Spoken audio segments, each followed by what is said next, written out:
Third match, Bangladesh versus Argentina. Big match.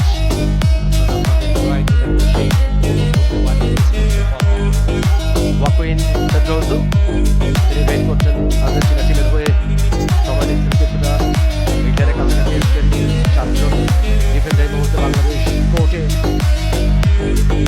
বাংলাদেশের হয়ে মিজানুর রহমান এদিকে আছেন মিজান অল আউট করে দিতে পারবেন কিনা এবং অল আউট হয়ে গেল টিম আর্জেন্টিনা। আরো একবার বোনাস সহ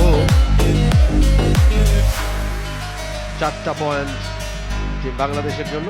বাংলাদেশ 22 and আর্জেন্টিনা only 2। আরো একবার অ্যাকশন রিপ্লে আমরা দেখছি মিজানুর রহমানের এই রেটটা অ্যাঙ্কেল হোল্ড করার চেষ্টা করেছিলেন মিজানুর রহমান। চমৎকার কুশলী একজন খেলোয়াড় হাত করতে বেরিয়ে গেছেন এবং যাওয়ার সময় আর একজন